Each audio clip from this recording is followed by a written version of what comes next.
Lately, there's been lots of talks on if TF2 is becoming too competitive or if people are pushing for competitive balancing systems too hard. I think they have most of their practices I think will only cripple TF2 in the long run. Now, as a disclaimer, as I'm reviewing what I've said, it does seem like I have a lot of this anger towards soldier, demo mains, and comp players in general. Just wish to say I have no issues with those mains nor comp players. They can do what they want. These arguments are more directed towards the group that wishes to force casual players into a more competitive play. I'm going to repeat, I have no issue with soldier, demo mains, and comp players. I am starting to see a lot of support for class regulations, and they demand that Valve hold your hand and say no to me. Play medic, heavy, or pyro to him instead of let him pick whatever class he feels like playing at the time. Whether he wants to meme, be a fat scout, be serious, to play spy, go for a lot of good backstabs. This will not only increase people leaving games in our current system to play the memes or who they want to play as, but it won't work with community servers around. They're just gonna opt for one of them who doesn't have the class regulation in and keeping it casual play of players and lobbies. People do not like it when you force something on them. People take freedom for granted plenty. Overwatch tried not only class regulation but low regulation. It backfired horribly, increasing queues and more people leaving the game than joining, which kind of led to its downfall. Allow free to play players learn. We all had to learn. The newest free to plays have a working brain. They are not the IQ of a 12-year-old missing the frontal lobe. They'll learn eventually and make better picks for the team. I don't think class stacking is common enough to make a game changing setting to nerf it. And on top of class stacking isn't powerful as people put it. If you and others are willing to slap to the class that counter the class they are stacked and just do some communication, you'll be fine. To help show this, suggest going to ancient video called Tf2 Trolling Defense 8 Engineers by Salty Productions. Without every advantage for engineers. Dust Bowl, last point, long time to stack, build up. Class stacking isn't what I call a true issue TF2. It can be fun when an entire team goes SMG, snipers, gun spies, or cart heavies. Why would you want to do this? Well, it's fun and it's funny. The enemy team is expected, 12 heavy push out the gate, or a team attacking and they start to see 12 sentries aim at them.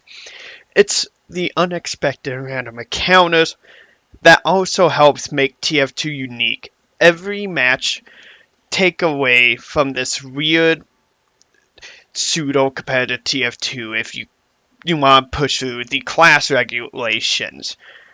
I just think in the end, it'll just upset people more than really help anyone in the long run. Now let's talk about item rebalancing. There are many weapons that are banned as 6v6, but they're balanced in 12v12 matches. But, overpowered at a smaller scale, like the Mad Milk, Critical, or the Cow Mangler. In the most common game, 12v12, these items are not overpowered, with the scout typically unable to get enough health from the mad milk to outdamage the attacks he is taking up. Critical, despite used as a crutch, it still leaves the scout to be almost 1 to 2 hit by a normal rocket or grenade. Cow Manglet, how that's typically seen as a meme weapon. That could be, it could be useful and taking out enemy sentries, but everyone uses it for the charge shot and you know it. I could go on about more and more weapons, but you get the idea what I'm gonna say. Overpowered 6v6, but balanced at 12v12. The issue is we cut the team numbers in half, suddenly these weapons just get too powerful and need a nerf. The rest of the community should not take a hit for competitive modes, unlike what people think. Casual players do notice when their weapons they use get reworked or nerfed to the ground. They won't notice or care. they'll get upset. They won't leave over one, but now I say about two, three, four, or even five weapons that suddenly get nailed by the Nerf hammer. They'll leave the game only remembering how much fun they used to have with it. I do give them credit though. They're right on removing random shotgun spread, making it fixed, and getting rid of random critical hits. Now we gotta address the double standards the community has with other class mains and all that. We all know we're not perfect, biases happen, and classes with a small amount of mains like heavy, sniper, medic are going to be at the mercy of the more dominant members with mains like soldier, demo, and scout. You see these double standards in the community servers the most, and mostly aimed at Pyro. With Creator.tf and VM servers, they'll make the gas passer possible to use because they'll tell you that explode on ignite is not allowed or make it possible to get because it is too good and too easy to use. But nah, using the buff banner soldiers are doing massive crowd control, just sticky spamming and can one-shot giants with the Scottish resistance known for carrying entire tours. They're fine. They're fine. They use a lot more skill than the gas passer, right? Some mains are also just gonna get hit harder, more justly than others due to negative bias. I don't think it's a coincidence being months into this bot infection on our servers, always picking sniper, we start to see nerf the sniper videos discussion. Pyros have been fighting to keep their class not getting hit with the nerf hammer for a long time because people think he's overpowered because M plus one. When you see this, swap off sniper, demo, soldier, that, and go heavy engineer scout. It's a gross simplification, demonstrates a point that there's this negative bias, and the solution isn't necessary to nerf that class. Just go more of his counter. Like with sniper, go scout. Oh, demo's giving you trouble. Now here's the biggest thing a competitive game does, and I think a lot of people in this community realize the implications they are bringing when they say they want this game to embrace just going full competitive. That is, no class can be a must pick in a competitive setting where it needs to be where everyone is viable to the same degrees as another. There are must picks in this game to make you even close to viable and winning. And these classes would probably need some of the biggest nerfs we see in the game. That'd be Soldier, Demo, and Medic. They are excellent no matter what. Doesn't matter where on the map or what map it is. These three classes will always be the best.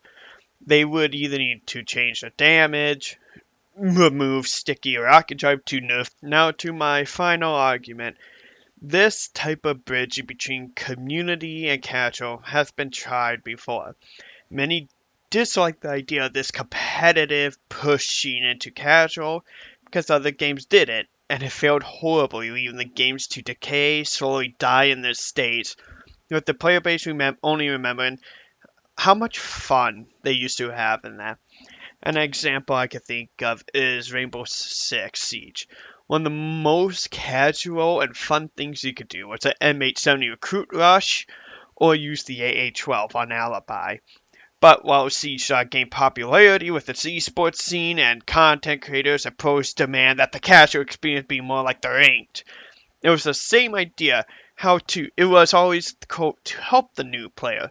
Soon the A12 got slugs, and then they completely moved the M870 from the recruit, effectively killing the really two fun meme types of playstyle you could do for the competitive scene, which drove more players away.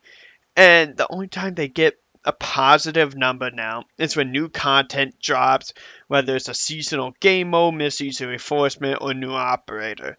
And this could be followed with Overwatch, where when Overwatch first started, you could do whatever in your casual experience. You could class stack and all of this. Now you got a roll queue and all of that, and it got so bad Blizzard just said fuck Overwatch. we're making a sequel to it, and let's see if this one goes. Learn the mistakes of the past on what these games tried and failed. Do not do the exact same thing. New players and casual players do look at balancing and they get fed up when you keep forcing competitive nature into it. They enjoy the freedom on what they can do and when they want. Stop with that. It's to help the new players because it won't help them. It's going to drive more players away than you can imagine. Look, I don't hate competitive Team Fortress 2. I know it may seem like it, but I really don't. I'm just trying to say the two game modes, casual and competitive, are almost completely different entities. Casual Team Fortress isn't this chat room or social gathering that some people start to think it is. It's that freedom on picking what you want to do, not having much of a thought in your head, and shooting the bad guy. No one wants to boot up a casual game, see the person they want to be taken up, and now gotta wait, and then always grab their favorite weapon. Go, oh boy, I hope this hasn't been nerfed to the ground yet because of the competitive scene. They had a competitive mode, it died, but that's not the comp player's fault. That was Valve. Meet your match was busted, but no one wants to deal with this in casual. They don't want their their fun ruined in the expense of a competitive scene. And in casual, you can still improve your skills. You'll pup stomp, and it's gonna feel amazing. But other games, you'll get stomped on how it's the other way over. You can improve your skills because you're always meeting people with variable amounts. Sometimes they're equal, sometimes you can dominate them 100 times over before they even get a kill on you. Don't get these two, mixed up. Casual, competitive. I don't think there's a way you can bridge the gap without really harming the other and driving more players away. In my conclusion, a game needs to keep its dumb, makes no sense player base, where they just do what they want because it's fun. When you try to force competitive nature in every crevice, you'll see your game slowly begin to wither away, and you'll only be left with nostalgic and sadness when you look at it on your desktop and only wonder what has happened to it.